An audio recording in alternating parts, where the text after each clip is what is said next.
Welcome back to Mornings on 2 at 6:56. The Warriors beat San Antonio last night, and tomorrow they have a chance to sweep the Spurs in a two-game series. NBA teams rarely play back-to-back games against each other outside of the playoffs, but this quirk in the schedule is because of the in-season tournament for the NBA Cup.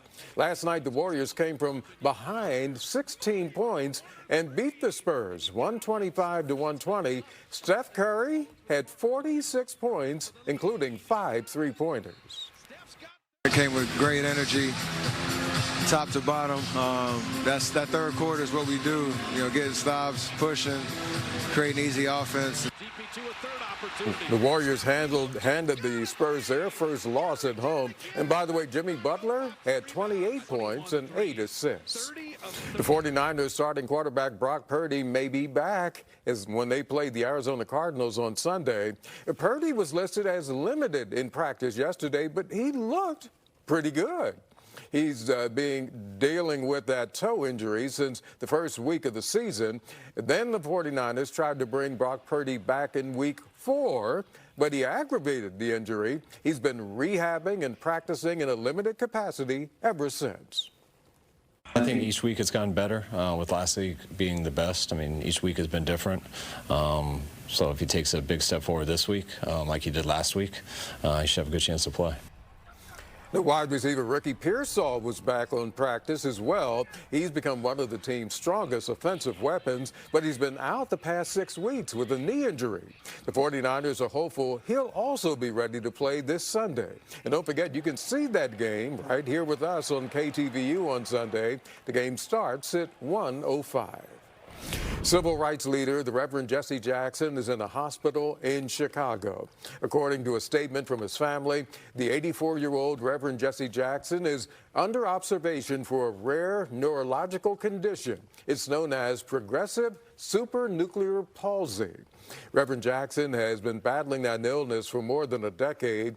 More details about his condition have not been released as yet. We'll give you a live look here at the morning commute. Heavy rain is making a mess of some roads and causing slowdowns across much of the region. We're tracking the storm as it moves across the bay. Plus, really sad that it took us so long to get here. It was so much pain that had to be endured to get to this point. This fight is not over. We're just getting started. U.S. lawmakers passing a deal to end the federal government shutdown. What's next for Americans who rely on SNAP benefits and travelers concerned about cancellations and delays? Plus, they heard gunshots and they ran down the hill. One student injured by gunfire at an East Bay high school, and 2 teens are under arrest. The questions about what happened and how the school is helping students cope with this outbreak of violence on campus. From KTVU Fox 2 News, this is Mornings on 2. It's a 2 hands on the wheel kind of day as you're driving just about anywhere this morning. Here's a live look at what it looks like on the road up in Marin County. The rain is coming down this morning. We are tracking it for you through the day with a very sharp eye on this messy commute. We're glad you're with us. Good morning. I'm Garcia Micaelian. And good morning. I'm Dave Clark. Welcome to Thursday, November 13th. Did your car move a little bit because of the wind? A little bit of wind and a ton of rain. A lot of it. Steve Paulson has all the details. He's right here. My horse was not happy on the way in. I had to put blinders on. It's too windy out there. We do have, our system is barreling through right now, and heavy rain, Marin County down towards Santa Cruz Mountains and picking up. I have not forgotten you, Napa County. I've seen anywhere Sonoma, Napa, about 4/10 to 2/3 of an inch. The heaviest rain, though, has been Russian River and now focused in Marin County and also towards the Santa Cruz Mountains. I mean, that is lit up, even heading over towards Solano County now. So it's beginning to pick up rainfall rates. Could be some minor flood issues, ponding and water, of course. Thunderstorms out to the valley, close, I'll mention it, but look at that from Marin County. Now in the city, heading over to the East Bay and all the way down to Santa Cruz Mountains, and eventually it'll get to the Santa Clara Valley. Pretty good gusts, not too bad to the north. They've been stronger to the south and in the higher elevations, but there you go, Half Moon Bay south at 41. So there's some robust gusts in there. This first will be the front. It'll stall out a little bit and then swing through, but then the upper low will be here all day today, sending in multiple waves. There will be impressive totals here here, not only north, but also in the Santa Cruz Mountains. I think that they're going to take the brunt of this. Riders on the storm, wind and rain, possible thunderstorms. It's mild. We're in the 60s. Cold air doesn't arrive until late tonight, if not Friday morning. 60s on the highs. All right, Sal's here, 7:01. I think some people have said, forget it. Forget about it. I'm not going. I would say so. In the past, I think we've had more. However, I can already tell where Steve said it was raining hard. That's where the crashes are the most. For example, it's raining hard in the North Bay. We've had more crashes there. We've had a couple of injury wrecks. Southbound 101 coming down to the Freitas Parkway, there was a crash there. And we also had a new crash in Santa Rosa, southbound 101 near the Errata exit. And on the Richmond Bridge, it's been dicey there. You can see traffic is going to be busy at the Bay Bridge. That's been typical. It's backed up beyond the maze, and the metering lights are on. So please give yourself plenty of extra time as you drive through. 7:02, let's get back to the headlines. All right, Sal, thank you. It is raining across the Bay Area this morning. In some areas, a lot. Some of the places seeing the most rain, the North Bay. So let's go to KTVU's James Torres. You're on the move through Marin County. What are you seeing? What are you feeling? Yeah, we are in San Rafael, headed toward the Richmond-San Rafael Bridge. There's going to be a wind advisory pretty much all over the place.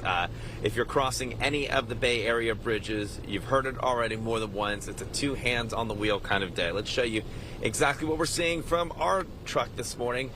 And it's what we've seen all morning long, except this time the sun is up just a little bit. The roads are slick, they're wet, the rain is still coming down. It has not let up at all. We are starting to see little pockets of flooding on the freeways and certainly on some of the off-freeway roads as well. But there's absolutely not a dry part of the roadway, I don't think, anywhere in the Bay Area, which is exactly as expected. So give yourself plenty of extra time this morning. There are some solo crashes that we've been reporting to you all morning long. That's letting you know the conditions are not ideal as they would be on any other given Thursday morning.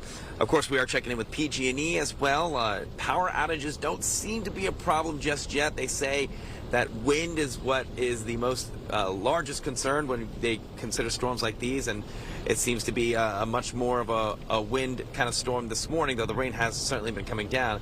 But PG&E says that they've got the personnel in place to make sure that the power outages are kept to a minimum. It's the wind that really impacts our equipment the most, and we are definitely expecting gusty winds. So our team has been very prepared.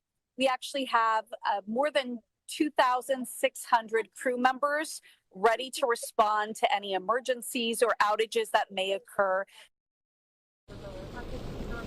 So here's the good news. We don't have any major emergencies to report to you this morning. Again, some car crashes and accidents that have been sprinkling through all throughout freeways and roadways in the Bay Area, but nothing extreme that has caused any closures or massive traffic backups. That's good news so far, but of course we still have plenty of hours left here on the morning commute.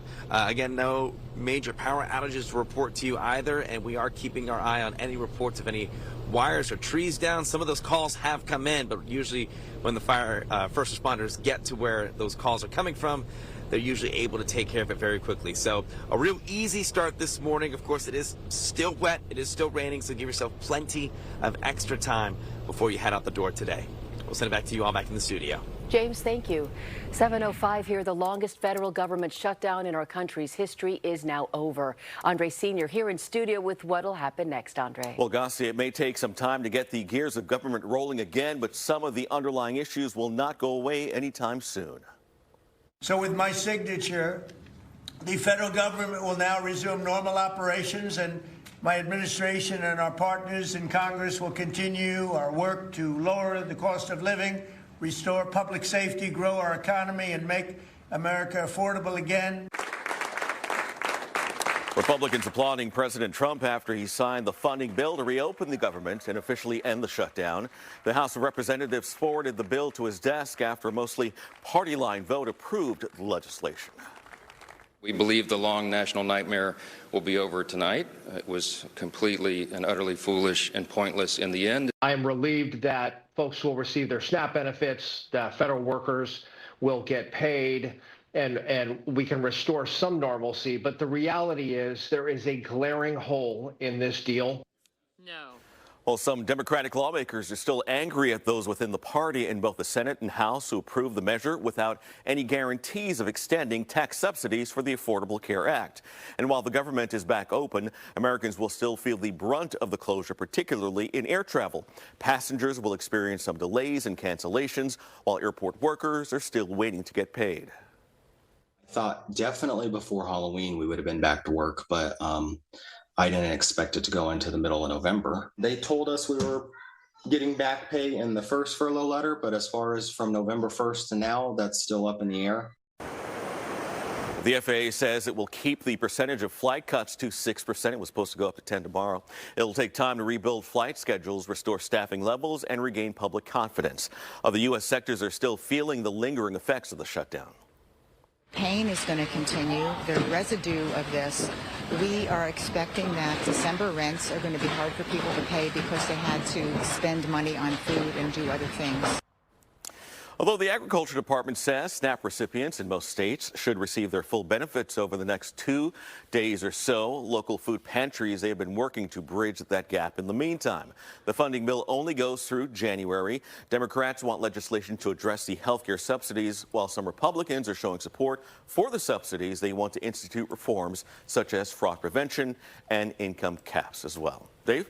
All right, Andre, thank you. Time now 7:07. New this morning, North Bay State Senator Mike McGuire says he's running for Congress. McGuire, who right now is President Pro Tem of the State Senate, says he'll run for Congress in District 1, a newly created district that includes Santa Rosa, northern Sonoma County, and most of Lake and Mendocino counties, and then stretches across the state to include Chico and beyond, all the way to the Nevada border.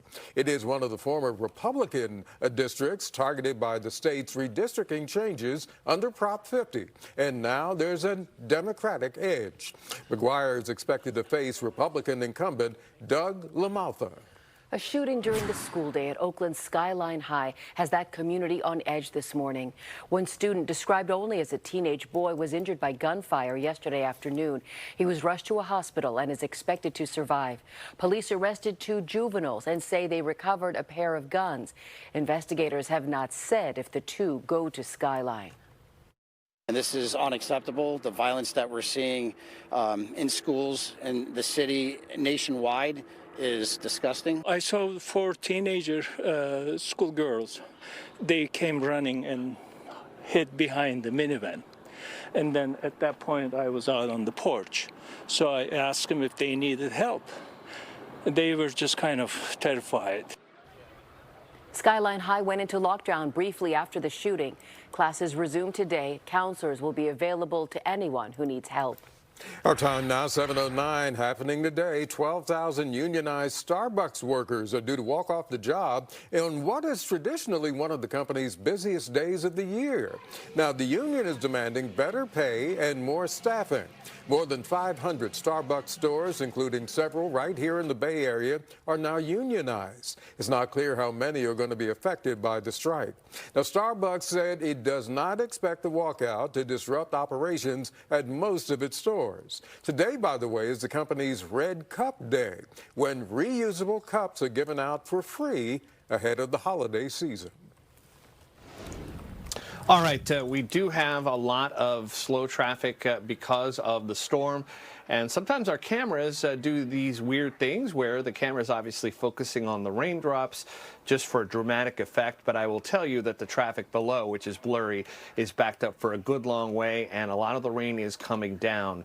So that's kind of a cool shot, really. Let's talk about 80 westbound. You can see it's very slow.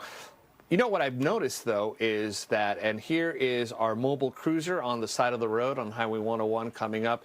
What I've noticed, definitely some flooding. I've also noticed that it's not as busy as I thought it would be, and I think some people who do have discretion are just either going later or perhaps today is the work from home day. But Highway 24 all of a sudden has a bunch of things going on, westbound and eastbound 24 in Lafayette. So if that is your commute, let me see. I can kind of dial it up here. Definitely some brake lights approaching the BART station there. It's that kind of morning. I couldn't possibly tell you the 30 or 35 crashes we have out there. Most of them are minor. It's you're getting out there, you know what you're dealing with. 7-11, let's go back to the desk. All right, Sal, thank you. Charges have been filed after the protest this week at UC Berkeley's Turning Point USA event. The two men who've been charged and the new lawsuit it's facing the university. Plus, survivors deserve their day of justice, and the American people demand it. The newest lawmaker in Congress leading the call to release more Epstein files, the newly released documents, and what they suggest about Epstein's relationship with President Trump. Jacoby & Myers has been a proud part of the California community since 1972. We've stood by our neighbors, helping hundreds of thousands of families get the justice they deserve. Whether it's fighting insurance companies or fighting for you in court, we'll stand up for you. At Jacoby & Myers, we know the stakes, your family, your health, your future. For over 50 years, we've been California's trusted name in legal care. If you've been injured, call us today at 1-800-5-MILLION, because you deserve justice.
welcome back to Mornings on 2 at 7:15. Democratic Congresswoman Adelita Grijalva of Arizona officially has been sworn in weeks after she was elected. Now, House Speaker Mike Johnson refused to swear in Grijalva because of the government shutdown. As one of her first official acts in Congress, she became the final signature for a discharge petition that will eventually trigger a vote to make the Justice Department release all of the files related to Jeffrey Epstein. Now, separately, House Speaker Mike Johnson says there'll be a vote next week in the House on a bipartisan bill to also demand the release of the Epstein files. That announcement came hours after the House Committee on Oversight released emails sent by Jeffrey Epstein, some referencing President Trump. The exchanges date back to 2011. They're between Epstein, Ghislaine Maxwell, and author Michael Wolff. In one, Epstein said Mr. Trump had spent hours at Epstein's home with a victim of sex trafficking and referred to him as the dog that hasn't barked. President Trump has denied any involvement in Epstein's crimes. Time is now 7:16. Two people now facing charges after the protest at UC Berkeley over Monday's Turning Point USA event. The Alameda County District Attorney charged 25-year-old Jihad Defrebilez with robbery and battery. He's accused of grabbing a man's necklace and breaking his nose. 48-year-old Christopher Joseph Benton was also charged with resisting arrest and trespassing. The Justice Department is investigating how the university responded to the event. Well, comedian Rob Schneider is threatening to take legal action against UC Berkeley after Monday night's event. Schneider claims the university did not take enough safety precautions to protect the people attending the event and the speakers. This Thanksgiving, nearly a third of Americans are considering a meat-free holiday meal. Those in younger generations are more likely to break tradition. On social media, turkeyless Thanksgiving recipes are trending. Some people are opting to go vegetarian. Others say they'll feature meats other than turkey, such as chicken, pork, and brisket. Higher food prices are one factor driving the trend. No turkey. My father-in-law hates turkey and chicken, and there'll be none. So we're doing eggplant parmesan. It's a hard no. Always turkey on Thanksgiving. While stores have specials on turkey to get you in the door, wholesale turkey prices have surged 75% since October of last year, owing in part to what growers call the persistent challenge of avian flu that first appeared in 2022. So what do you think? We have more and more vegetarians in our large family. Wow. I mean, turkey's not amazing, but it is tradition. So Yeah. no, we'll probably stick with it this year. All right. I know Sal will, too. But you've got to stick with our morning commute and get us to where we need to go first. Yeah, I'd take whatever I was eating to go and get on the road as soon as possible because this commute is very slow in some areas. Let's start with Highway 24 westbound. We've had a string of crashes between here and the tunnel. Just minor crashes that end up slowing people down. So please give yourself plenty of extra time to drive that commute. Let's go to the maps and I'll show you that traffic is going to be slow on Highway 4, on 680, on Interstate 80, and a lot of flashing icons. Those are all crashes. The latest one being northbound 280 right near the Ceremony exit. That's a tough spot right before Highway 1. There's an overturned vehicle there, and traffic usually going south is slow, but this morning it's slow in both directions between Daly City and San Bruno. That stretch of 280 is not doing well. And then farther down, 280 in the Woodside area is slow as well. But almost everywhere, I couldn't possibly talk about all the crashes, but I will let you off with just a warning. It's tough driving. That guy over there may be driving too fast. Just beware. 719. Now here's a man who always uses his turn signals, never drives too fast. Mr. Steve Paulson. 55, slow lane, Sal. There you go. Yes, sir. All right, there is an urban and small stream flood advisory out for parts of Santa Clara County and Santa Cruz. I'd love to show it to you, but I have to update that graphic, and I'm by myself here, and I'll mention it. How's that? Our system is barreling in here. We get the front, and it is there. Looks like there's a little wave forming on the front, which will slow it down, enhance rainfall rates. That's a change of wind direction on the front. The upper low, though, is still back here, back yonder. I mean, it's right there.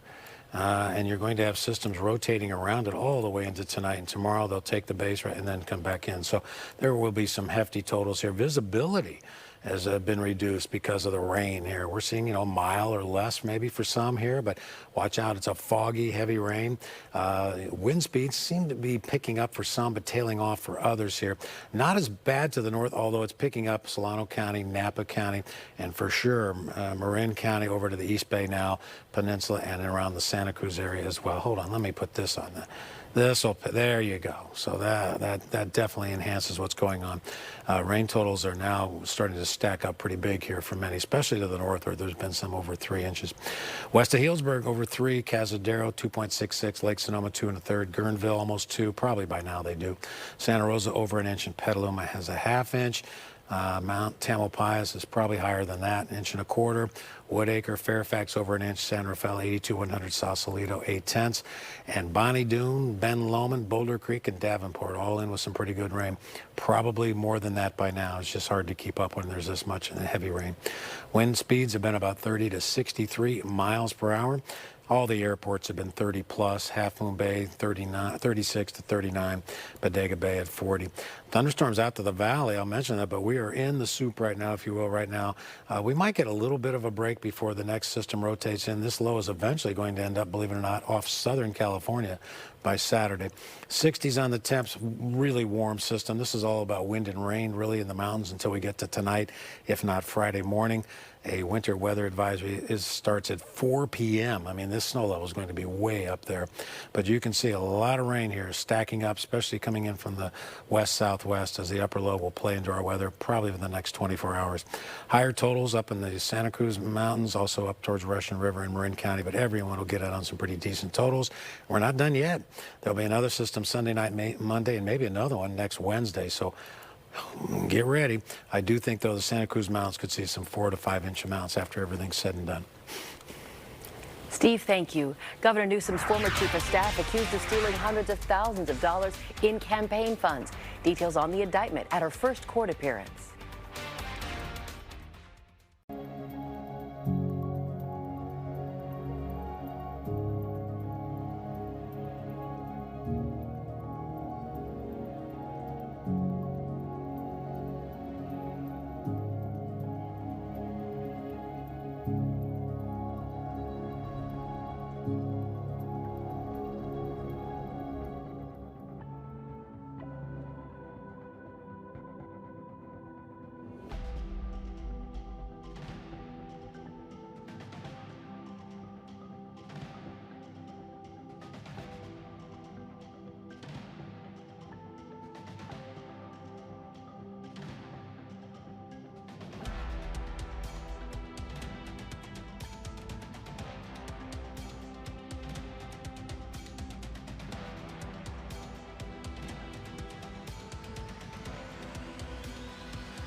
$724. Downtown Oakland's getting a bit of a pressure wash today, right? That's a good way to put it. It's nice and clean, or at least it will be tomorrow. All that good rain is helping the plants, flowers, and trees grow in Oakland. The city is getting a rinse as well. It is that rainy morning we have been talking about for several days. Today's the day to take it slow on the road. Stay home if you can, but it's a good thing we have Steve Paulson guiding us through this extremely wet and in places windy Thursday morning. The former chief of staff to Governor Gavin Newsom's been indicted for her role in an alleged scheme to steal campaign money from former Health Secretary Javier Becerra. Dana Williamson was arrested yesterday morning, made her first court appearance later that same day. The indictment accuses Williamson of conspiring with 4 other people, including Becerra's former chief of staff, to funnel about $225,000 from a dormant political campaign account to a personal account.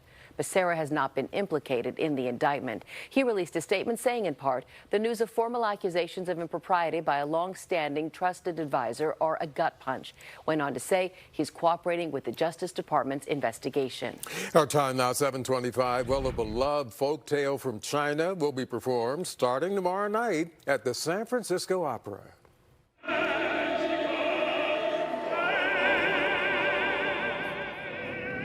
It's called The Monkey King, a famous Chinese mythological and religious figure on a quest for spiritual enlightenment. Like a Marvel movie put onto the stage, and I think it's unlike anything that anyone has seen before. For me, make this opera calmly is, what does it mean to have power and what does it mean to be powerful? Now, The Monkey King will run through November 30th. We've seen sales dramatically drop. I mean, this is worse than COVID. A high-profile departure in Chicago, as parts of that city are reeling in the wake of major immigration enforcement action. The dire business picture some owners are dealing with.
Good morning. It's coming down. Buckle up. Brace for strong, gusty winds, heavy rains, and dangerous conditions down along the coast. These are live pictures on the road you're looking at. We'll tell you which parts of the Bay Area will get the most rain this morning and how long you'll need to hold on to those umbrellas. Plus, smooth ride, and it's been fast, convenient. Haven't had any issues. I think on the freeway, it's just more dangerous. There's something about having a human being behind the wheel.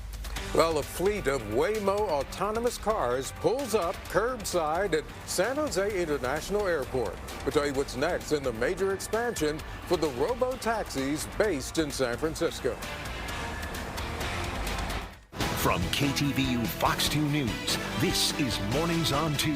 Well, good morning and welcome back to Mornings on 2. I'm Dave Clark. Good morning. I'm Gaskia Mikhaelian. It's that day, Thursday, November 13th. We've been talking about this for a while, Steve Paulson. Really, no one should be caught off guard by the rain. Sometimes we get it right. You know, we don't overhype it, and this one's a pretty good system here. There is an urban and small stream flood advisory. Most of it, again, I'm trying to fine-tune all this, but it's for Santa Cruz area and Santa Clara, but even on parts of the coast as well. It goes until 10 o'clock this morning, and that's because of steady, heavy rain. And the system, you know, we were hoping it'd kind of be progressive. It was a little bit to the north, but boy, I'll tell you, the low isn't moving, so it's funneling in this moisture from south to north, and it is really making an impact. Marin County, now Napa County, a little bit less to the north, but also from a peninsula, East Bay, all the way back now down to Santa Cruz Mountains and the Santa Clara Valley. It's a pretty good system. Thunderstorms out to the valley. Oakland Airport now, 31 mile per hour gusts. I know Half Moon Bay's been about 40, 38 miles per hour. San Jose's been 30 plus, SFO now 31. So there you go. You get the front and then the upper low. It's going to be a long day. This probably won't be out of the picture until sometime Friday. And amounts could be easily over 4 to 5 after everything's said and done, especially Santa Cruz Mountains is the way it looks. There are riders on the storm today. We are looking for rain and wind, possible thunderstorms, wind advisories, urban small stream flood advisory, 60s on the temps. All right, Sal's here, 7:31. Just a lot of little things stacking up. Yeah, we have now significant flooding in Daly City, South San Francisco area, so much so that there's an overturned vehicle in the middle of all that, but there's a huge problem with flooding on 280 right between, let's say, Serramonte Mall and San Bruno. That area, for whatever reason, maybe the drains aren't working, but it's just a mess there. If you are driving, let's say, from San Francisco, near San Francisco State, and you're trying to get down to San Bruno, I would not recommend 280. I would recommend perhaps going El Camino, do something else, because not only is there a crash, but there's significant flooding according to CHP. Bay Bridge backed up to the Maze. Metering lights are on. Bay Area bridges are going to be busy all throughout, and it's windy. The freeways are slow. BART has a significant issue where the Green Line or the Green Line does not have enough trains because of police activity somewhere along the line. You have to take another one, and there's also a line delays now on the SFO line. I couldn't possibly continue doing it. I will say in San Jose at Needles Drive and 10th Street, just south of 280, there is a pedestrian crash on city streets. 7:33, let's go back to the desk. Thank you, Sal. Border Patrol agents are expected to leave Chicago as early as this week. They're led by Gregory Bovino, who's become the on-the-ground face of President Trump's enhanced immigration enforcement in Democratic-led cities such as Los Angeles, Washington, D.C., New York, Seattle, and Chicago. There's ongoing legal action over aggressive clashes between protesters and federal agents in Chicago. Many business owners there say immigration fears have turned their neighborhoods into ghost towns. We've seen sales dramatically drop. I mean, this is worse than COVID. We're talking about days where we have no sales. We're here all day. Two officials who say plans are still being finalized say they expect the Border Patrol to arrive next in Charlotte, North Carolina, and New Orleans. More than 600 people detained by Immigration and Customs Enforcement in Chicago could soon be set free. A federal judge has ordered more than a dozen detainees to be released from custody and hundreds more moved to home confinement. The ruling stems from a lawsuit alleging the actions of federal immigration agents largely violated a consent decree. No word yet if the federal government plans to appeal. Our time now 7:34. State of California plans to revoke 17,000 commercial driver's licenses that were given to immigrants. The White House says those licenses are being revoked because they went beyond the holder's legal immigration status. But the governor's office is challenging that, saying the licenses are being pulled for unspecified violations of state law. It comes as the Trump administration is launching a nationwide audit of commercial driver's licenses. It's the first full day on the job for San Mateo County's new sheriff. And that I will well and faithfully discharge the duties upon which I am about to enter. Ladies and gentlemen, we have a new sheriff. Sheriff Kenneth Binder took the oath of office at the county building in Redwood City. Supervisors narrowed a list of candidates to 3 finalists before a 4-1 final vote. Sheriff Binder says he'll work to stabilize the department following the removal of former Sheriff Christina Corpus due to misconduct allegations.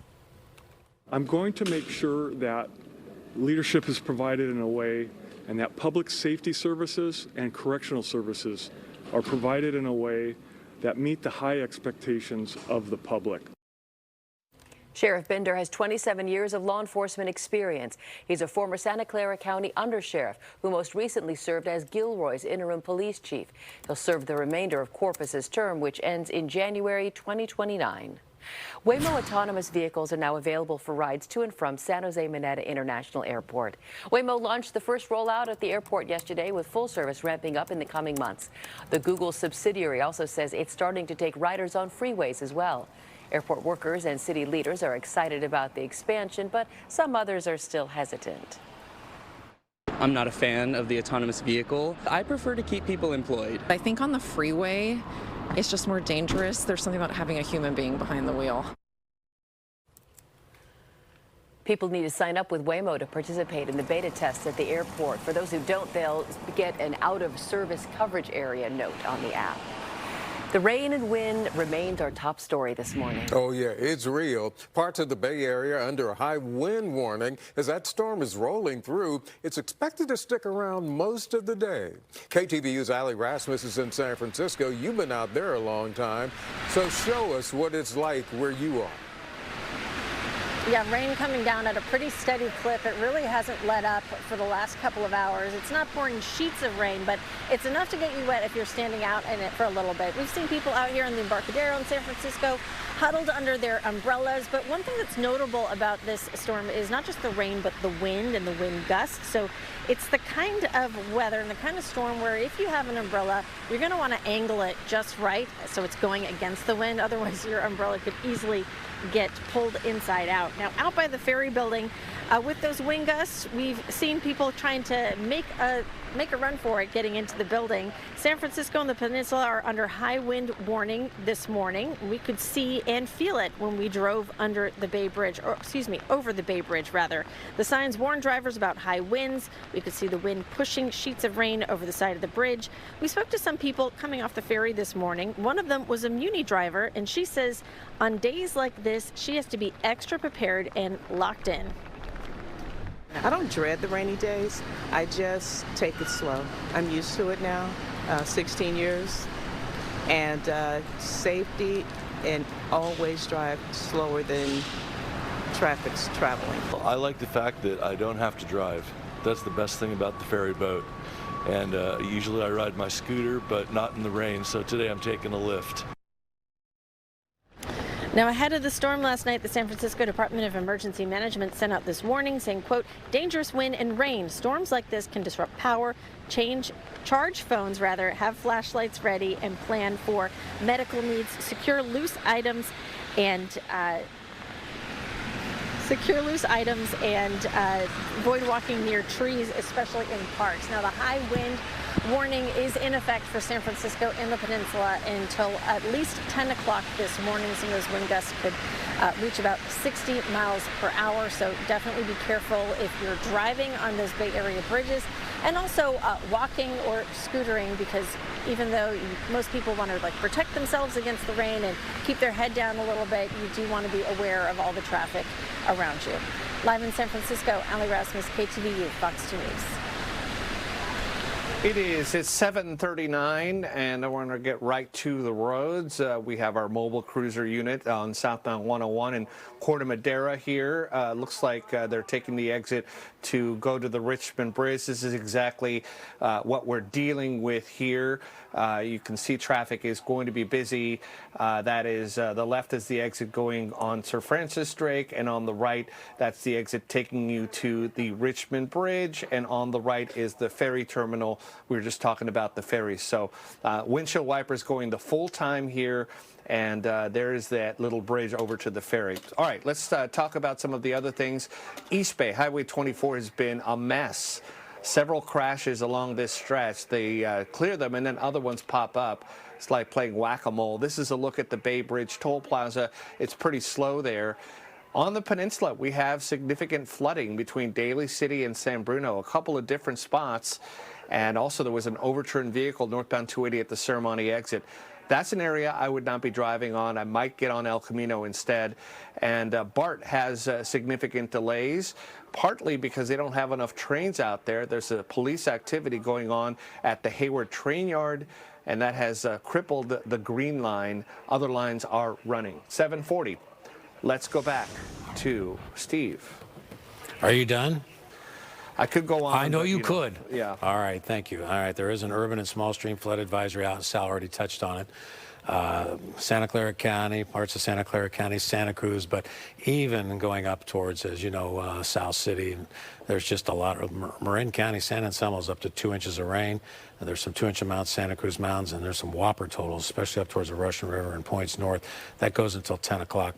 All because the system, we thought it'd be progressive, and it was to the north. There is a little back edge there, but it's enhancing, and there's a little low forming on the front, west-southwest, probably about Monterey, and that is stalling it out and enhancing rainfall rates. Look at all the lightning strikes.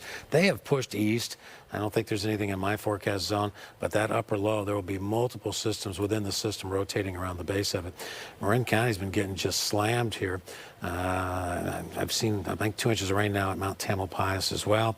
Also now towards Napa County. Although Sonoma and Napa haven't had a lot, about a half inch to an inch. I know Calistoga's had an inch. Sonoma's had about 3/4 of an inch. Santa Cruz Mountains, though, it's really starting to stack up.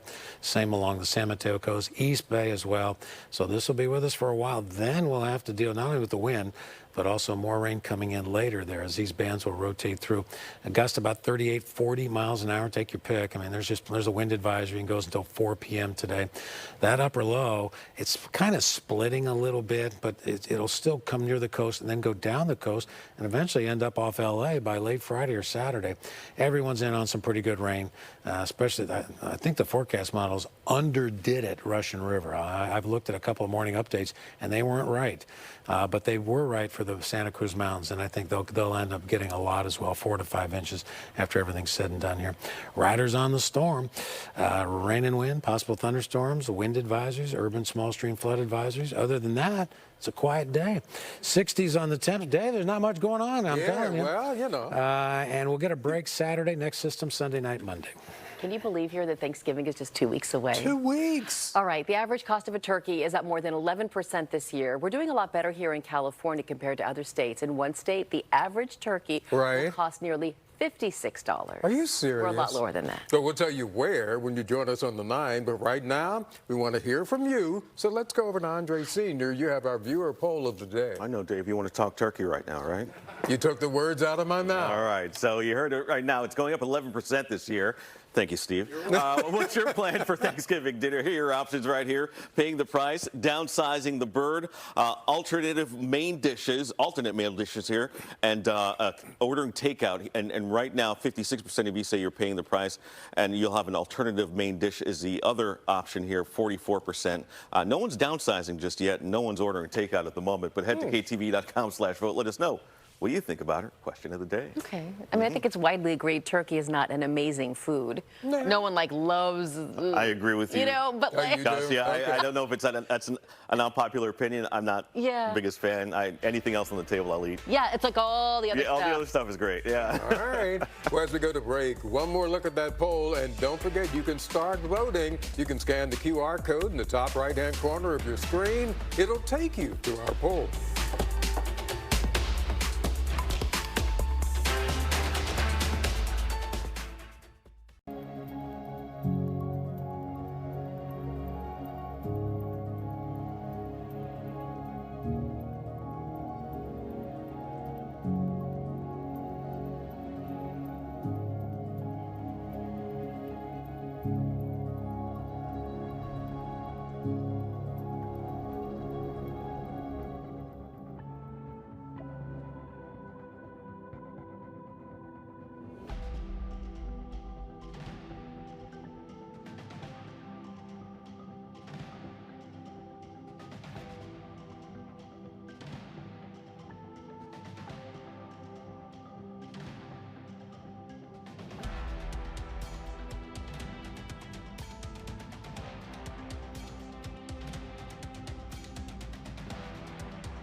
Some of the stories we're following today. A shooting during the school day at Oakland Skyline High has that community on edge this morning. It happened yesterday afternoon. 2 people were arrested. Police recovered a pair of guns. The student is expected to survive. So far, investigators say the suspects are juveniles, but haven't said whether they're Skyline students. Well, the San Francisco Police Commission voted to submit 1 or more nominations for police chief to Mayor Daniel Lurie. But the commission also voted to keep that meeting private, which means we won't know which names are among the finalists. The mayor will select the next police chief from that list. 34 people applied for the job. The current interim police chief, Paul Yep, is not among them. Teachers in San Francisco are preparing for a possible strike amid stalled contract negotiations with their district. Educators walked an informational picket line yesterday outside more than 100 schools. The current contract expired in June. The union says sticking points in the negotiations include health benefits for dependents, improved working conditions, and employee housing. San Francisco Unified has not commented on the negotiations. Well, it's a big day at Starbucks, but unionized workers are walking off the job. And Garcia, Yes. there are big changes for Cheetos. I know. Some people like it, some don't. Pam Cook is here in the studio with today's dollars and cents. Garcia is sighing. Say Yes. goodbye to those orange fingers. Can those I orange just say, fingers. Pam did the nicest thing for my sons when they were little. A long time ago, she brought a natural goodie bag with like natural Cheetos. My sons gobbled them up. Yes, So because my girls asked for Cheetos too, and I bought them healthy Cheetos. I know you did. They're Yeah. orange from turmeric, so maybe that's Okay. where we're going. Okay. Frito-Lay is launching a new recipe, new versions of its very popular Cheetos and Doritos. They will be called Simply Naked. They will not have any artificial dyes or flavors. The new recipe chips will include the Cheetos Puffs, the Flamin' Hot Cheetos, the Nacho Cheese Doritos, and the Cool Ranch Doritos. By the way, little trivia for you. Cheetos were introduced back in 1948. Doritos have been around since 1964. So a long time since they changed that formula. All right, ringing the opening bell this morning, TKO Group Holdings celebrating with Polymarket. TKO is a premium sports and entertainment company that owns the UFC and WWE. Polymarket, based in New York, signed a deal with TKO to incorporate prediction market technology into live events. Now, it's supposed to enhance traditional sports betting. Taking a live look at the numbers this morning, down across the board. Dow Jones hit some new record highs yesterday, but it has dropped 300 points today, down a little bit more than 0.5%, giving those gains back. The S&P 500 down a full percentage point. The Nasdaq also down 1 3/4%, almost 400 points. Meta and Microsoft taking those indexes down for the most part. About 12,000 unionized Starbucks workers are preparing to walk off the job today, and it is considered one of the busiest days of the year for Starbucks. Today is that annual Red Cup Day when Starbucks hands out free, holiday-themed, reusable cups with a drink. The union is demanding better pay and increased staffing. Starbucks said it does not expect the walkout to disrupt operations at the vast majority of its stores. We're in the age of streaming, and now many popular platforms are raising prices again. HBO, Hulu, and Disney Plus all raised prices for at least some of their services in the last couple of weeks. Netflix also bumped up fees at the start of 2025. Peacock raised prices in July. Apple TV followed suit in August. Paramount, we've been reporting plans to raise prices early next year. However, most streaming platforms are reporting now that the increase in prices have not caused mass cancellations. Artificial intelligence will be at the heart of a package of new features for Cash App. Executives say they have 11 product updates and more than 150 improvements. Cash App, which is a subsidiary of Bay Area-based Block, is releasing a new AI assistant that will answer people's questions about their own finances. Other features include more flexible banking benefits, including the use of Bitcoin. I'm Pam Cook. That's Look at Your Dollars and Cents. Pam, thank you. Well, tomorrow the Warriors have a chance to sweep the San Antonio Spurs in a 2-game series. It is rare that NBA teams play back-to-back games against each other outside of the playoffs. This quirk in the schedule is due to the in-season tournament for the NBA Cup. Last night, the Warriors came from 16 points down to surprise the Spurs, 125-120. Stephen Curry scored 46 points, including 5 3-pointers. It came with great energy, top to bottom. That third quarter is what we do. You know, getting stops, pushing, creating easy offense. The Warriors handed the Spurs their first loss at home. Jimmy Butler added 28 points and 8 assists. All right, it's 7:52. I do want to mention that Highway 24 is still pretty slow, and coming down the hill from the tunnel to Oakland, I've heard a couple of people text me it's treacherous coming down that hill. Westbound Bay Bridge, that looks a little bit more normal.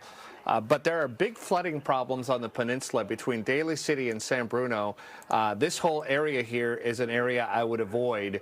A couple of flooded spots. Maybe use El Camino Real. 101, people are using that, and it's not good. The whole Daly City, South San Francisco, 101 San Francisco, all of that is very slow. We have a crash westbound on the San Mateo Bridge right before you get off the span. I want to mention that eastbound 580, there was a truck that went off the side hours ago. Well, now it's turned into a huge backup from 238. So if you're driving through Castro Valley trying to get out to Dublin, that is really slow traffic. Don't let that catch you by surprise. And just a lot going on. Remember, BART has limited Green Line service. You have to take the other. I would take the other lines instead. And one last thing here, there is a ferry problem in Marin County. Every other ferry in Larkspur is replaced by a bus on the Golden Gate ferry system because of some sort of issue. And the buses are going to take long today in all this traffic. 7:53. Let's go to Steve. Sal, you want to catch your breath for a second? Just Yes, for a sir. second. Last night, the Las Vegas odds makers had the Warriors only 4.5-point underdogs. Somebody knew something. Yes. You know what? Someone is sitting there counting their cash this morning. Exactly. Thank you, sir. All right. Smartest people on the planet, Las Vegas odds makers. All right. Urban and small stream flood advisory, mainly Santa Clara County, Santa Cruz, but also along the peninsula as well. I mean, this goes until 10 o'clock, and the system continues to just pound it. Marin County's getting a lot. There's been over 3.5 inches of rain for some up in the Russian River. I will say this, the NAM and the Icon forecast models did pretty well in the Santa Cruz Mountains. They missed the Russian River. They missed that one. The GFS actually did pretty well. Got to give it credit. We'll have to, once we get the front, they kind of slide through, although it's really creepy crawling along. Then the low will send in multiple bands, and then the low will start to move closer. There's still going to be rain almost most of the day here, but boy, look at that. That is really painted big time, especially in the Santa Cruz Mountains. It'll be a windy, blustery day, off and on rain, moderate to heavy at times, ponding of water and such. But just hunker down here. This low will be with us until probably Friday night. Then it ends up in Southern California, Dave. All right, Steve, thank you.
Welcome back to Mornings on 2. Our time now 7:57. It's official. You can say goodbye to the penny. It's officially been retired after more than 200 years in production. The treasurer, Brandon Beach, pressed the final copper-plated penny yesterday after President Trump called for it to be canceled almost a year ago, saying it was just too expensive to make. It cost the mint almost 4 cents to make every penny.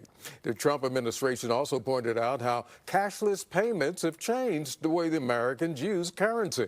Critics say businesses can now be forced to round those prices down to avoid shortchanging customers, and it could cause a rationing of the existing pennies. Let me be crystal clear. The penny remains legal tender. We have over 300 billion pennies that remain in circulation, and we encourage you to use them. The Mint says the last pennies ever pressed will not go into circulation, but they'll be auctioned off sometime in the future. The Trump administration wants to hire more international workers. The organization wants to hire 184 workers from out of the country. According to the Labor Department data, that is the highest number in years. It plans to hire them through the H-2A and H-2B visas for temporary jobs at Mar-a-Lago, 2 golf clubs, and a Trump Vineyard Estates. The president plans to raise H-1B visa fees to $100,000 to encourage companies to hire American workers instead. Well, civil rights leader, the Reverend Jesse Jackson Sr., is in a hospital in Chicago. According to a statement by his family, he is 84 years old. He's under observation for a rare neurological condition known as progressive supranuclear palsy. Reverend Jackson has been battling that illness for more than a decade. How can we say to the people who are suffering from this moment that we stand with you if we don't clearly say that we are opposed to the indiscriminate deportation of people? Speaking out for the first time in more than a decade, hundreds of Catholic bishops united to oppose sweeping deportations, the initiative they're launching to help immigrants. Fallout mounting over new records that link Jeffrey Epstein to the highest levels of government. Expert analysts on who discovered the files, who delayed them, and what may still be locked away. Then soaked streets and fierce winds combine to make a messy morning commute for you, tracking the path of today's storm and the impacts it could have. From KTVU Fox 2 News, this is Mornings on 2. Good morning to you. Live look at the shore freeway. As you can see, the traffic is flowing as usual, but of course the roads are slick. You can see the reflection of the headlights on from the ground. The wet roads we continue to deal with throughout the morning. Thank you for joining us. I'm Andre Sr. Good morning. I'm Gassia Mikaeli, and it's a busy day. November 13th. It's dark behind us, but you should be able to see the trees blowing and the wind here. Steve Paulson, we have a couple factors making this a tough morning. It's a double whammy, no doubt about it. Moderate to heavy rain and also wind. And there are some urban and small stream flood advisories out. Peninsula, Santa Clara County, parts of Santa Cruz as well. Goes until 10 o'clock. That's because of heavy rainfall rates. Our system, give it credit, this is a big, strong, this is a late December, January system, but it's here in mid-November. And not only get the front, but then the upper low will continue to rotate in multiple systems within the system, if you will. And it really won't be out of the picture, I think, until Friday when it ends up in Southern California. Marin County's had heavy rain. Russian River North's had really heavy rain. Now moving into Napa County, but it's been all go down towards Santa Cruz Mountains, starting to pick up as well for other areas, especially East Bay. Not too much, but this system, again, will continue to spin in a lot of instability here. Rainfall is probably end up where we thought it would, heaviest in Marin County, Russian River, and for sure in the Santa Cruz Mountains. But everybody's in on it.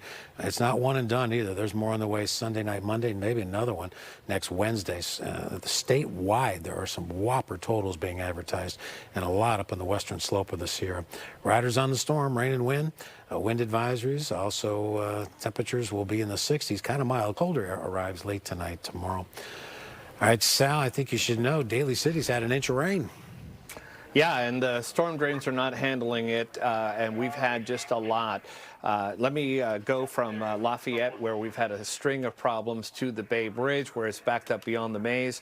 Steve mentioned Daly City. It's had an inch of rain, is what he just said, and that corresponds to what we're seeing in this area. Huge flooding problems in this whole area here. I would stay off the freeways. There's already one overturned vehicle in the area, northbound 280 near Serramonte Highway 1. That could have been related to all the water on the road. CHP is just asking you to stay off those freeways right there. Maybe you can use El Camino Real. Maybe you can put off the trip.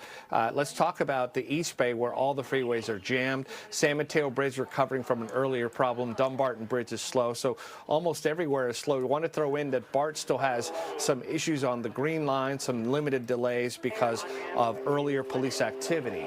8:02, let's get back to the headlines. Giselle, we're at the start of what's expected to be one of the rainiest days the Bay Area has seen in weeks. Yeah, Steve says most areas will receive an inch or more of rain through Saturday morning. KTVU's James Torres has been riding around the Bay Area checking out the wet conditions. James, you've stepped out of the vehicle and into the wet weather. Tell us about it. Yeah, we are still on the San Rafael side of the Richmond-San Rafael Bridge. Rain has been coming down nonstop since very late last night, and we have been trying to monitor any reports of some weather-related damage, trees down, wires down, accidents, you name it.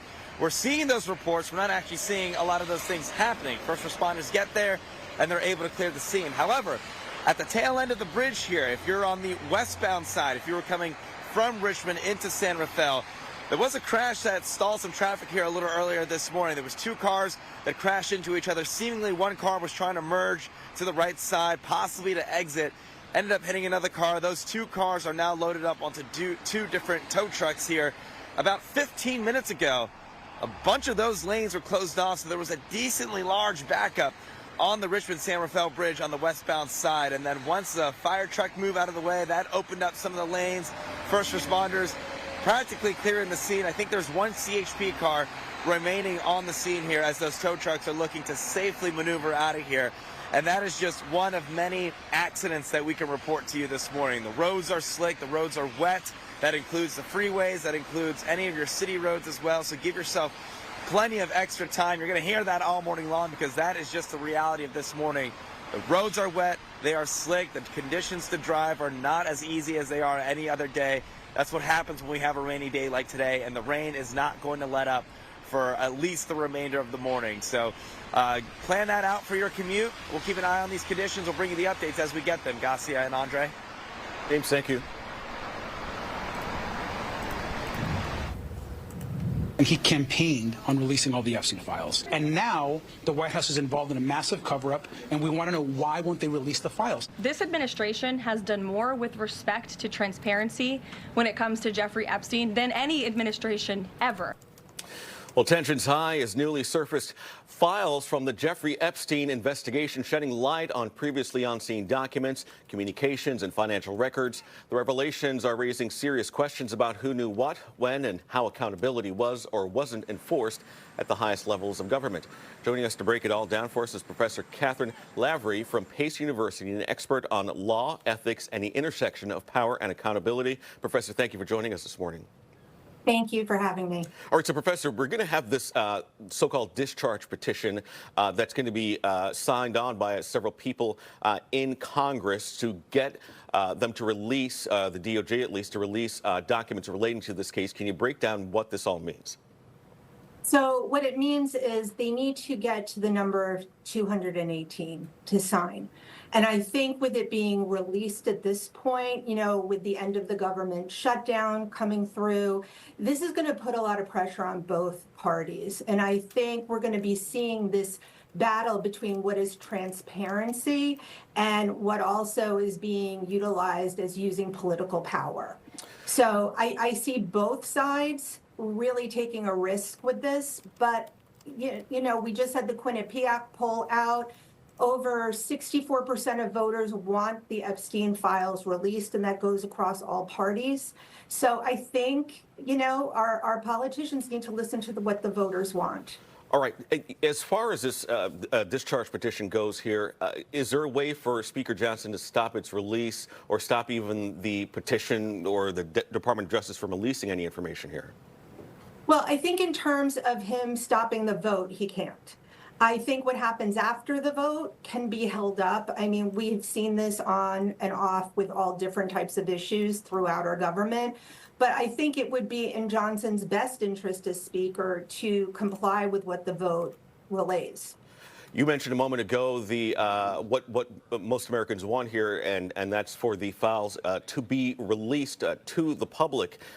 With that said, and the information that was just released yesterday by some members of Congress, do you expect those cries to go louder for more information to be released here?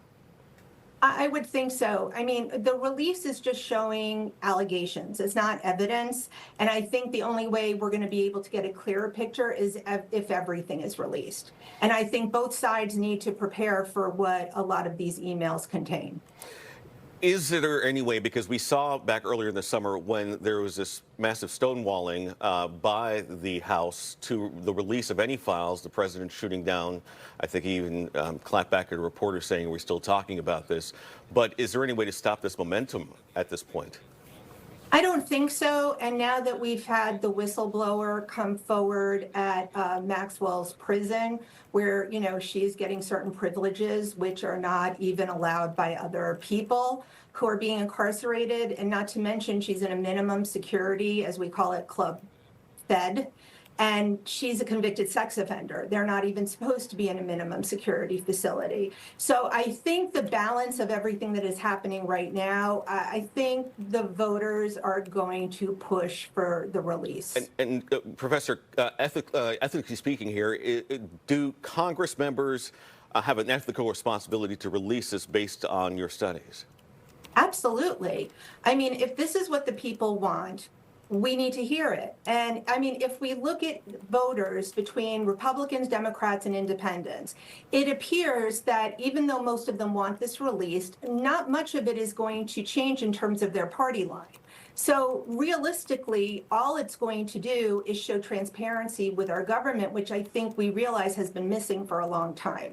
All right. Professor Catherine Lavery at Pace University, thank you so much for joining us this morning. We will see what happens next. Thank you. Thank you so much for having me. San Francisco's Archbishop is speaking up publicly against the Trump administration's immigration policy. Archbishop Salvatore Corleone attended the annual U.S. Bishops' Fall Assembly in Baltimore. For the first time in 12 years, the group issued a special statement. Corleone was among 216 bishops who signed the statement, which read in part, "We're concerned by the state of contemporary debate and the vilification of immigrants. We're concerned about the conditions of detention centers." Should we not say that we oppose the indiscriminate deportation of people? There's a very strong call in this for immigration and reform. I think we all know that from the people that we serve, including many of our priests. The group of bishops also supports an initiative called You're Not Alone, which focuses on areas such as emergency and family support, along with church teachings and solidarity through prayer. Time is 8:10, and there is a lot going on out there. I think I'm going to focus on the peninsula, Daly City, South City. A lot of incidents northbound and southbound 280. I would say northbound and southbound 280. There's flooding. There was an overturned vehicle. If you're driving to and from San Francisco or San Bruno, that whole area is a mess. Consequently, people are using 101, and that's also very slow. We've had slow traffic almost everywhere you look. So it started off okay, but now almost every freeway you see is jam-packed. Of special note, eastbound, if you're driving to Dublin, there was a truck that went off the side. They're trying to get it out now. It's been there for hours, and now the backup is from 880 all through 238 heading out to Dublin. BART has some green line issues. It's getting better as the morning wears on, but there are some slight delays. I would still take BART if I were you. And then the South Bay commute seems to be the least affected, but still very slow. So it's raining there for sure, but it's not raining as hard as it has been, for example, on the peninsula or in the North Bay. 8:11. Let's go back to the desk. Well, next, despite the president's signature ending the government shutdown, work remains unfinished and the potential repeat early next year. A campus shooting in the middle of the afternoon in the East Bay. A student who was injured by gunfire. 2 juveniles under arrest when investigators recovered from the campus. Jacoby and Myers has been a proud part of the California community since 1972. We've stood by our neighbors, helping hundreds of thousands of families get the justice they deserve. Whether it's fighting insurance companies or fighting for you in court, we'll stand up for you. At Jacoby and Myers, we know the stakes, your family, your health, your future. For over 50 years, we've been California's trusted name in legal care. If you've been injured, call us today at 1-800-5-MILLION, because you deserve justice.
Even though the shutdown is technically over, it will still take some time to get the gears of government rolling again, and there are some underlying issues to solve.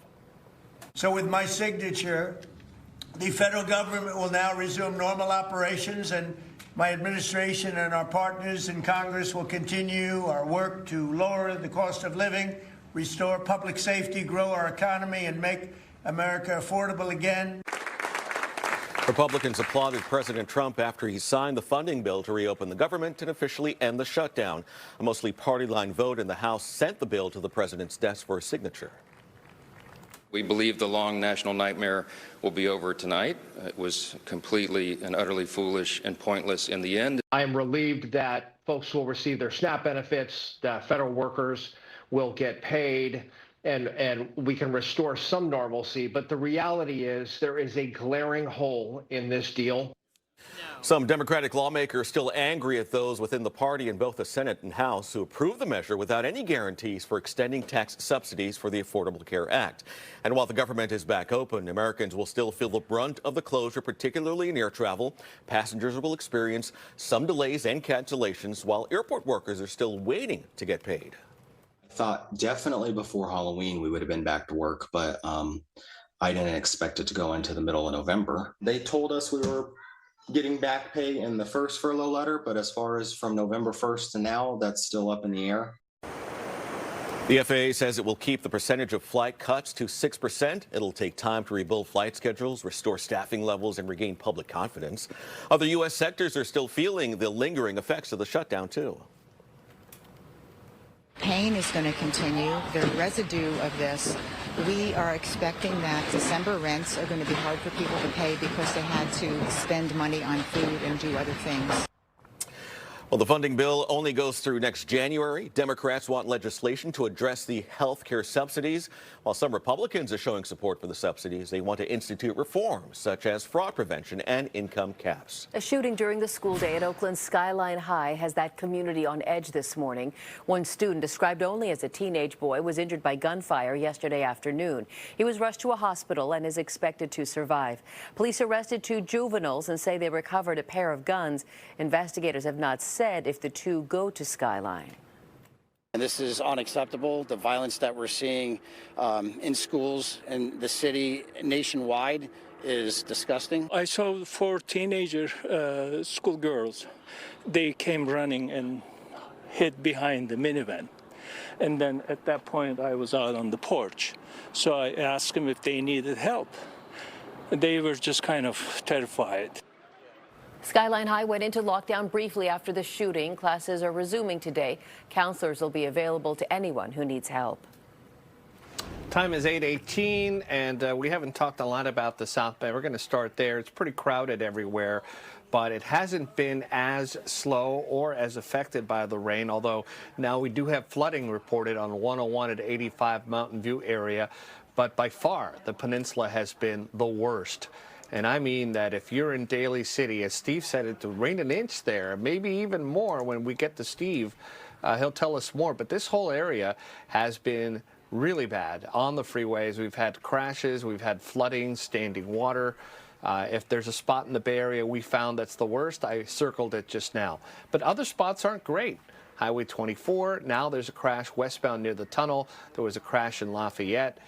Coming down that hill after the Caldecott, when you're coming down the hill full speed, there tend to be a lot of crashes there. And boy, I just knew that would happen. It's just going to happen every time it rains. And the Bay Bridge is backed up all the way out beyond the maze, and the metering lights are on. So I didn't get to everything, but there's a lot out there. It's tough driving. 8:19. Mr. Steve Paulson is here. I'm convinced they built, when you come on the Oakland-Berkeley side, Sal, over a creek. They had, that water just runs off. That water just, it's like, yeah, I don't know. Tamarack, something. I had to have been a creek there. That's my 2 cents worth. All right. Urban and small stream flood advisories out. Again, this goes until 10 o'clock. I can spell it out for you a little better there. Flood advisory goes until 10 a.m. Includes, I mean, even down to Monterey, San Francisco, San Mateo County, Santa Cruz. That's because, as we talked about, there's been some pretty good rain. Our system, boy, this is more of a January system. It looks like there's a teeny bit of a back edge, but we're not done yet. The upper low is still going to play indoor weather most of the day, even if we get a few breaks. Maybe even some thunderstorms. We've had them out to the valley. Visibility, not so good for some here. Maybe a quarter of a half moon bay. So not only do we have rain, fog, and some wind, there's some reduced visibility. So watch out. It looks like things have let up a little bit, but not completely, especially north where there were some big-time totals. I'll show you that in a second. I'm trying to represent as many areas as I can, but Santa Cruz Mountain's in their fair share along the San Mateo coast, East Bay, starting to pick up here. Here we go on your rain total. West of Healdsburg, 3 1/4. Cazadero over 3. Lake Sonoma over 2 1/2. Guerneville 2 1/4. Santa Rosa Airport 1 1/2, and Petaluma picked up over 1 inch of rain. San Anselmo in Marin County 2 1/3. Mount Tamalpais 1 3/4. Fairfax 1 1/2. San Rafael 1 1/2, and Novato picked up 1 1/4. Ben Lomond and Santa Cruz Mountains 2. Bonnie Doon almost 2. Boulder Creek 1 3/4, and Davenport has picked up 1 inch of rain. Daly City, probably 1 inch of rain by now, 98 100. Sonoma, almost 3/4. Yountville, 2/3. Los Gatos, 59 100. Sunnyvale and the city, both with a 1/2 inch of rain. Menlo Park, 0.40, and Oakland downtown, 0.28. Gusts anywhere from 30 to 60 plus. The higher elevations, Cobb Ridge, Cobb Mountain, and Mount St. Helena had the honors, unless I've missed something. And then even Mount Amanum in there. Bodega Bay had gusts of 40, and Half Moon Bay, 36. There's our system. It'll continue to move south to north and paint some areas. probably moving off more to the east now as the upper low is making a little bit of a move, but that will swing in multiple bands here. 60s on the temps and possibility of thunderstorms. I think this is a rain event in the Sierra and wind more so than it is snow. There's just not enough cold air. Maybe Friday morning we'll get that snow level down to around lake level, but the winter weather advisory doesn't even start until 4 o'clock today. But wind and rain, maybe 5 to 10 inches of snow if everything comes into place. You can see the thunderstorms popping up. Not only that, but rain beginning. This low will eventually end up in Southern California or off Southern California by Saturday. So we have a long way to go here, although it'll be better for us on Friday. Still some pretty good totals. The news, though, is there's more systems in the pipeline. Late Sunday, Monday, and maybe again next Wednesday. So this could be the first of at least 3 systems. Some of the projections here statewide are really off the chart. Santa Cruz Mountains, along with Mount Tamalpais and Russian River, get that upslope. That's why they've had the most so far, and they're not done yet. So riders on the storm, look for highs in the 60s today. Combination of rain, wind, just kind of a tough day. And if you can stay home, I would.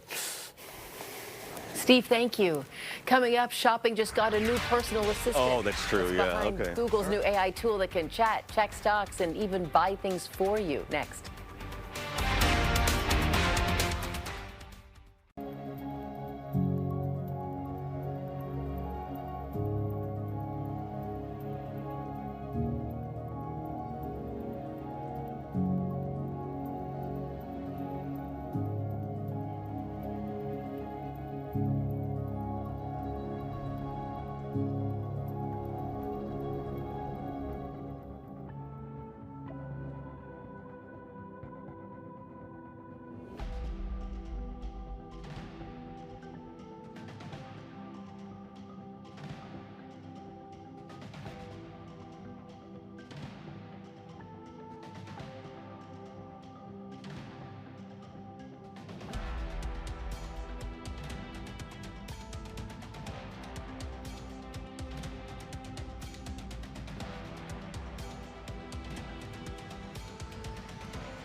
It is 25 minutes after 8. There is a huge drop in one particular visitor to the U.S., and it's costing billions of dollars. Also, big changes for Cheetos. Some people are happy, many are not. Pam Cook has been talking about this all morning in the newsroom. Even she's here with dollars and We're saying goodbye to those fingers. orange, cheesy fingers. A lot of people are happy to see that.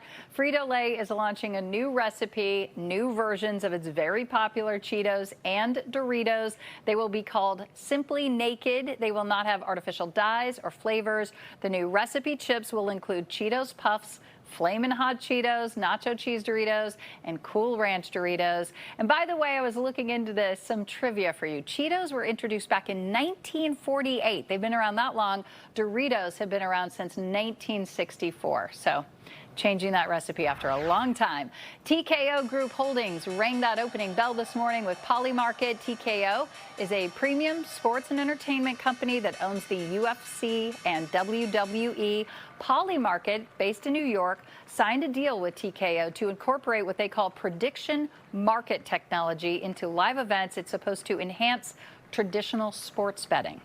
All right, taking a live look at the markets. Opposite picture than yesterday for the Dow, giving back all of its gains from yesterday where it hit a new 52-week high. It is now down 400, giving back those gains today. The S&P 500 and the NASDAQ getting hurt by some big drops in tech stocks, some of those big names like Meta and Microsoft dropping today. The NASDAQ down more than 400 points as well. The S&P 500 down more than 1 full percentage point, about 78 points there. Well, the amount you can put away for retirement each year is going up. This morning, the IRS announced new contribution limits for 401ks and IRAs for 2026. The limit for 401ks in the new year will now be $24,500. That's up $1,000 from the current limit. And the IRA contribution limit is increasing by $500 to $7,500. A recent report, though, from Vanguard found only 14% of people with 401ks max out those retirement accounts. The U.S. Travel Association predicts Canadians will continue their boycott of the United States. Fewer Canadians are flying or driving into the U.S. for a 10th straight month. International relations professors blame the decline on President Trump, stoking tensions through tariffs and remarks about turning Canada into the 51st state. Canadians are traditionally the largest foreign group of visitors to the U.S. The Travel Association report predicts a 3.2% drop in Canadian tourism spending this year. That equates to a loss of $5.7 billion. Google's using AI to change how you shop. The new AI shopping updates on the Gemini mobile app helps with checkout and will even call a local store to find out if your product, the one you want, is in stock. You can also use Google's AI features to compare two similar products and track their prices. I'm Pam Cook.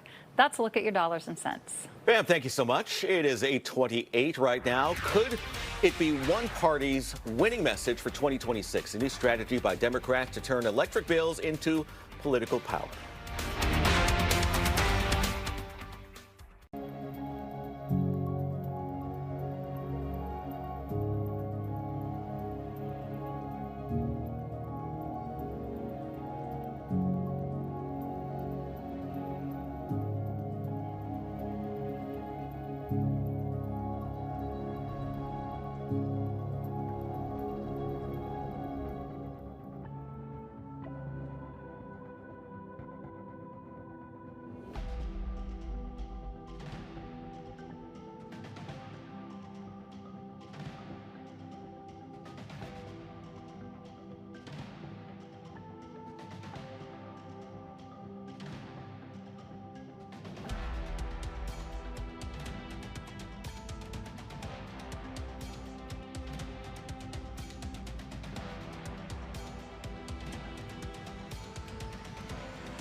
Looking live here in Marin County, strong gusty winds, windshield wipers are going, and there are dangerous conditions across much of our region.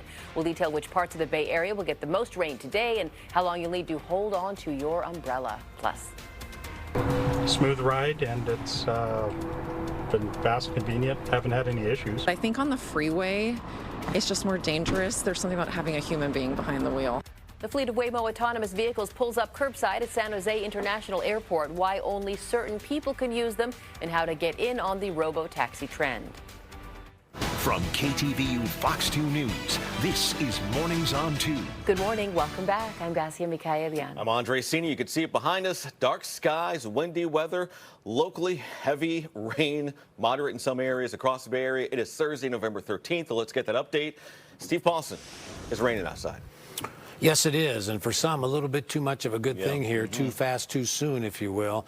It does look like there's a back edge parts of Mendocino County, maybe northern Sonoma County, so the system is slowly working its way east, lifting south to north, but working its way east. We might even get a few sun breaks later, wouldn't surprise me, but there'll be plenty of activity that's still upstream because the low is right out there, and it's not going anywhere until probably about late Friday. West Healdsburg, 3.25. West Healdsburg, I should say. Cazadero over 3. Guerneville over 2. Clear Lake, almost 2 inches of rain. South City, 1.60.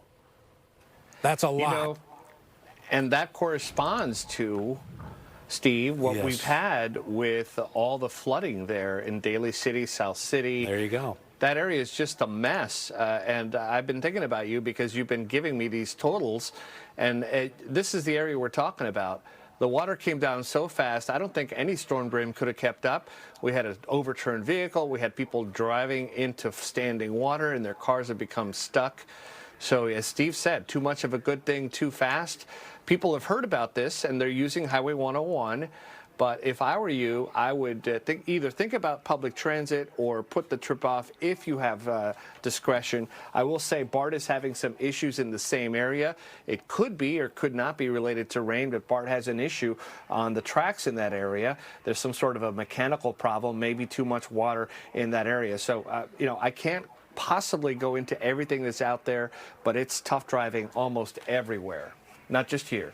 8:34, let's go back to the desk. Well, the rain and wind is our top story this morning. Yeah, parts of the Bay Area under a high wind warning as a storm rolls through and is expected to linger for much of the day. KTVU's Allie Erasmus live in Oakland with what conditions are looking like there this morning. Allie?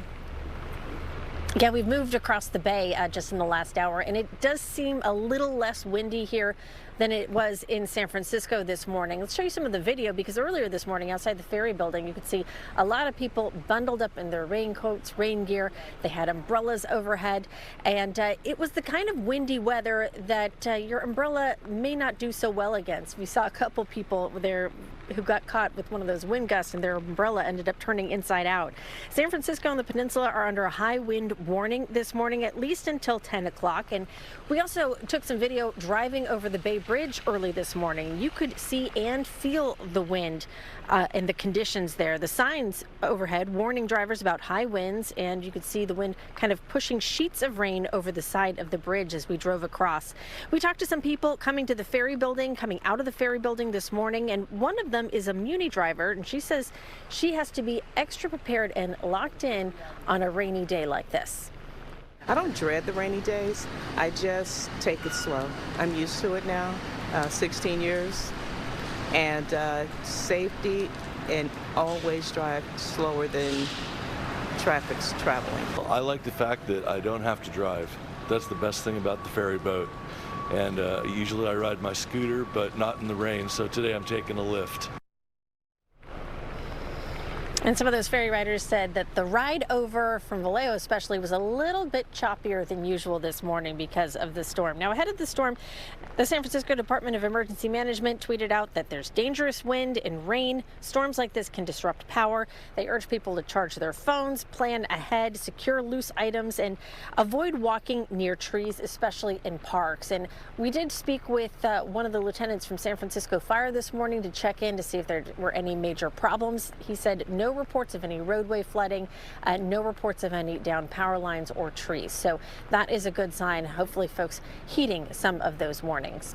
Live in Oakland, Ali Rasmus, KTVU, Fox 2 News.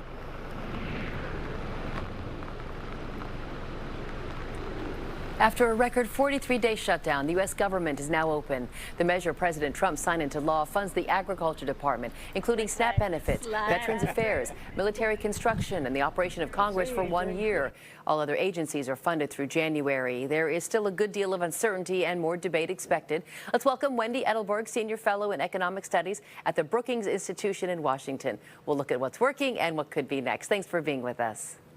Happy to be here. Good. Let's start with health care, right? The cost of health care, health insurance, is still in limbo for some 22 million Americans. No deal to extend an expiring federal tax credit that offset the cost for some who rely on the Affordable Care Act. What do you expect to happen with health care in particular? Well, there's a promised vote in the Senate, but I don't think that there's any expectations that the subsidies that were in place for 2024 will be extended. So I think what that means is that a lot of people are going to see much higher costs for their healthcare insurance if they're getting it through the ACA marketplace. I heard someone say that if you're not worried about your health care, you're lucky. How big of a factor in sort of, the average American's budget in life is health care these days?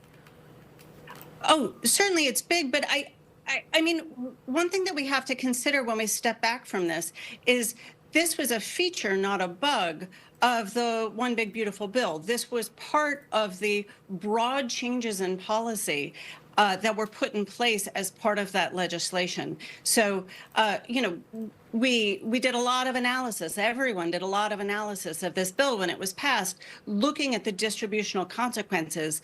And this is just one of a bunch of pieces of evidence that bill was quite regressive in its effect on people's finances. It more helped higher income, higher wealth people, and it hurt the finances for people who are lower income and lower wealth for the most part. So what should or can people who rely on the Affordable Care Act do? I mean, this is what Congress has and the president has offered them. I wish I could suggest different advice than trying to juggle your spending and reduce your spending on something else. I mean, this is only one of the many factors that are buffeting households and the economy more broadly these days. We have very significant changes in immigration policy. We have very significant changes in tariffs. We have extraordinary uncertainty about policy that is making businesses not want to invest and paralyzing firms as they think about hiring. So I don't want to overstate this. I don't want to overstate the effect of the rise in healthcare costs in the midst of all of these very disruptive factors that are happening in the economy right now. We're sharing video here of the SNAP program. A lot of uncertainty there. Tell me how people have been reacting and what could be the fate of federal food aid and those who rely on it.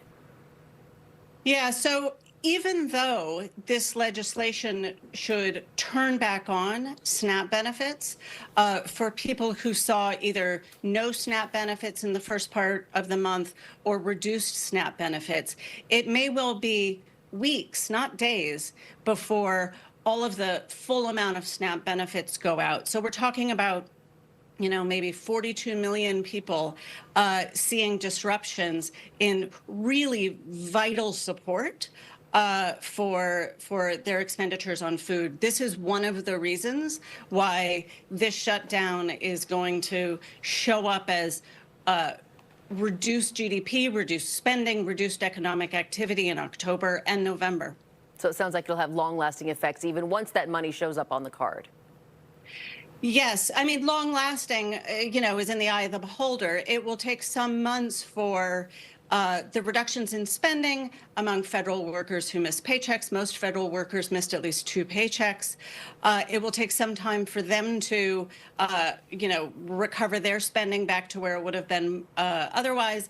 It will take time for agencies that weren't allowed to do, the federal agencies that weren't allowed to do the spending that they needed to do because of the shutdown. It will take some months and quarters for them to recover on that spending as well. But at the end of the day, the $11 billion worth of services that the furloughed federal workers should have been providing to the economy, that we never get back. And the agreement just came yesterday. All right, we'll watch for the effects here. Wendy Edelberg at the Brookings Institution, thank you for your time this morning. Thank you. It is 8:41 now. Waymo vehicles are now available for rides to and from San Jose Maneta International Airport. The autonomous car company launched its first rollout at the airport yesterday, with full service ramping up over the coming months. The Google subsidiary also says it's starting to take rides on freeways as well. Airport workers and city leaders are excited about the expansion, but others are still hesitant. I'm not a fan of the autonomous vehicle. I prefer to keep people employed. I think on the freeway, it's just more dangerous. There's something about having a human being behind the wheel. Well, people need to sign up with Waymo to participate in the beta tests at the airport. For those who don't, the app will show they're out of the service coverage area. Right, 8:42, Steve Paulson. I joke that romance is not dead. My husband made sure to have new windshield wipers on the car for this morning based on what you were saying last week. Now that's love. I know. Putting in new windshield wipers, Yes. making sure you're safe, Cassie. Yes. That's a gold star there. All right, the upper low, there's actually 2 pieces of energy. There's the main upper low is up here, up yonder. Okay, right there. But there's multiple systems rotating through the base of this, which will continue to feed in. But it's all about the front right now, and it enhanced. There's some back edge here a little bit up. It looks like Mendocino County, but we've had some big-time totals, and the system really isn't moving all that much. And now they're just stacking up. This is one of those days where I simply cannot keep up on rainfall totals, but I did the best I could here. West Healdsburg, I know, don't want to say West of, it's West Healdsburg, 3 1/4, Cazadero 3, Guerneville 2 1/4, Clear Lake almost 2, South City 1.60. That's a lot of rain for South City. They beat Santa Rosa, which is 1.56. San Anselmo's had 2.35. Mount Tamalpais is trying to catch them. 2.21 now. San Rafael over 2 inches of rain. Fairfax almost 2, and Nevada 1.66. Ben Lomond now over 2.5. Bonnie Doon 2 1/3. Boulder Creek over 2, and Davenport 1 1/4 inches. Wind has been about 30 to 63, 64 miles per hour. I haven't dug deep since about 5 o'clock in the morning to see if these have been any stronger. But I think we peaked out on the winds earlier. Some of the wind speeds seem to be coming down for many right now. It's all about this rain. It is inching slightly east as it lifts south to north. 50s, 60s, mainly 60s on the temps. This is a mild air mass. The cold air is still way offshore. But this low will start to work its way towards us, and then it'll come this way and then start to go down the coast and eventually end up by L.A.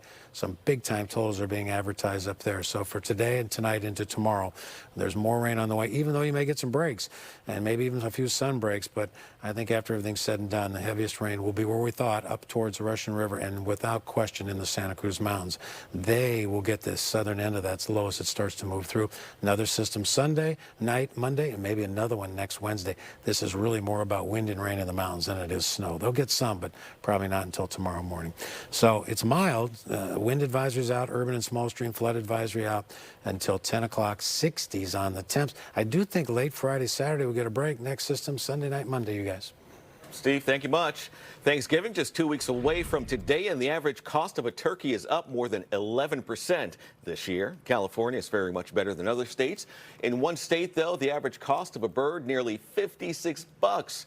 We'll tell you where when you join us on the 9. This morning, we're asking, turkey prices are up 11%, so what's your plan for Thanksgiving dinner? Here are options.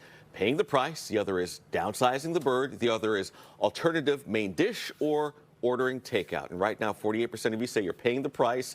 30% say you're going to another dish instead. That's a little bit cheaper, perhaps. Or downsizing the bird. 14%, 8% ordering takeout. Scan the QR code, top right-hand corner of your screen, or go to ktvu.com/vote. Let us know what you think. The Golden State Warriors have Steph Curry back, and they won on the road. How many points did Curry score after a recent illness, and as he led the Warriors to a much-needed win in San Antonio? KTVU's annual One Warm Coat Drive is well underway, and especially on days like today, you know the importance of staying warm and dry this winter. If you're in the position to donate a new or gently worn coat, please scan the QR code on your screen. You can also head to KTVU.com to see our long list of participating drop-off locations. Our One Warm Coat Drive runs until December 14th.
Some of the stories we're following at 8:49. A shooting during the school day at Oakland Skyline High has that community on edge this morning. A student described only as a teenage boy was injured by gunfire yesterday afternoon. He was rushed to a hospital and is expected to survive. Police arrested 2 juveniles and say they recovered 2 guns. Investigators have not said if the juveniles go to Skyline. Teachers in San Francisco preparing for a possible strike amid stalled contract negotiations with their district. Educators walked the informational picket line yesterday outside more than 100 schools. The current contract expired in June. The union says sticking points in the negotiations include health benefits for dependents, improved working conditions, and employee housing. San Francisco Unified has yet to comment on the negotiations. Well, at 8:50 right now, the U.S. House of Representatives scheduled to vote next week on a bill that would require the Justice Department to release its entire case files on Jeffrey Epstein. House Democrats released emails from the convicted sex offender about his friendship with Donald Trump over the years yesterday, and it raises questions about who knew what, when, and how accountability was or was not enforced. Earlier this morning, I talked to Pace University professor Catherine Lavery, an expert on law, ethics, and intersection of power and accountability. She talked to the pressure to release the files by members of both parties. We're going to be seeing this battle between what is transparency and what also is being utilized as using political power. So I see both sides really taking a risk with this, but you know, we just had the Quinnipiac poll out. over 64% of voters want the Epstein files released, and that goes across all parties. So I think, our politicians need to listen to what the voters want. Professor Lavery says these emails only show allegations and are not evidence, but she warns that both parties need to prepare if all the case files come out and some big names in both the Democratic and Republican parties are tied to Jeffrey Epstein. Well, the Secretary of State directed the U.S. to consider things like obesity and other health conditions when considering whether to approve a visa application. The Trump administration directed visa officers to deny visas for things like heart disease, cancer, and diabetes. The guidance says the reason for this is because these people could potentially drain U.S. resources because of their health issues or age. The State Department also said the government should determine if applications and applicants can pay for their medical care without help from the government. It is 8:51, and right now we still have a lot of slow traffic almost everywhere. Highway 80, 24, coming off the Caldecott Tunnel, eastbound and westbound, pretty slow there. And on the peninsula, we have a flooding issue in Daly City and South City on 280 between, let's say, San Bruno and Daly City. It's getting a little better. But Steve said it's been raining a lot on that part of the bay, and, well, we have a lot of slow traffic, to be sure. East Bay commute is slow. We still have a huge problem trying to get out to Dublin because of a truck that went off the road very early this morning, and people are slowing to take a look at it. They're trying to get it out. This is an area where we usually don't have counter commute slowing, but today it is very slow. And I told you about Oakland. All the freeways there are slow, and there's a lot of standing water everywhere. 8:52. Let's bring Steve back with today's weather. Well, SFO, Daly City, about an inch, and South City, over an inch and a half. That's Sal, that's a lot of rain. That's a lot. Okay, in a short period of time. Urban and small stream flood advisories out. It goes till 10 o'clock here. There's just, this is one of those patterns where, one of those fronts where you just cannot keep up. Although it does look like, there is a little bit of a back edge here, and it's not as intense as it was, although there's still some activity here. But a lot of it looks to be lifting a little east and north, and I'm not surprised. Eventually, the low offshore is beginning to make its move slightly as it'll move right toward. But look at that. I mean, Santa Cruz Mountain's just getting, it's Plaster City down there. They're up to 2.5, and I think they'll end up with 3. Wind speeds, look at Mount Veeder, south at 44, Oakland Hills, south 31 to 45. Seen about a ½ inch, 3/4 inch of rain in the Oakland Berkeley Hills, and a southwest at Boulder Creek to 40. So there's still some roaring gusts in the hills. That low is wrapped up big time. Look at that. There'll probably be another system forming at the base of it. It'll approach the Bay Area on Friday morning, then start drifting south towards Southern California. The message here is this is a wet pattern, not only today and tomorrow. I think we're going into a really wet pattern. There's 3 systems here in the pipeline between now and the end of next week. Maybe 5 inches total will pop up around Russian River after everything's said and done, and also in the Santa Cruz Mountains. Marin County is doing their best as well. Riders on the storm, rain, wind, thunderstorms possible, but heavy rain looks to be moving east. We'll mention that. So 60s on the temps today, a mild air mass, but we're not done yet. Probably another 24 hours off and on. Thank you, Steve. Thank you so much. The fastest growing group in the workforce isn't Gen Z. It's Americans over 65. When you join us in the 9, why older workers are proving invaluable in every industry.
8:56. Tomorrow, the Warriors have a chance to sweep the San Antonio Spurs in 2 games.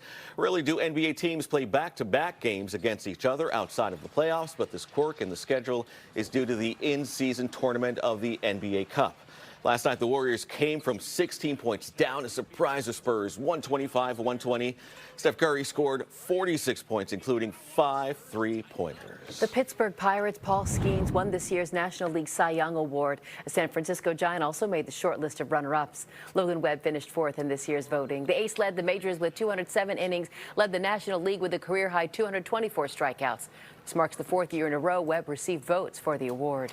The Trump Organization is looking to hire more international workers. The organization is looking to hire 184 workers from out of the country, according to the Department of Labor data. That's the highest number in years. It plans to hire them through the H-2A and H-2B visas for temporary jobs at Mar-a-Lago, 2 golf clubs, and a Trump Vineyards estate. The president plans to raise H-1B visa fees to $100,000 to encourage companies to hire American workers instead. California plans to revoke 17,000 commercial driver's licenses given to immigrants. The White House says the licenses are being revoked because they went beyond the holder's legal immigration status. The governor's office is challenging this, saying the licenses were being pulled for unspecified violations of state law. This comes as the Trump administration is launching a nationwide audit of commercial driver's licenses. Civil rights leader Reverend Jesse Jackson has been hospitalized in Chicago. According to a statement from his family, the 84-year-old is under observation for a rare neurological condition known as progressive supranuclear palsy.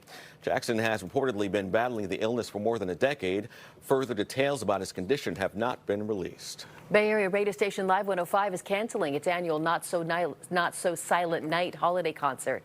The station made the announcement on social media, said it was disappointed, but didn't say why the show is being canceled. It was set to take place December 14th in San Jose. Headliners were to include Sublime, Evanescence, and Yellowcard.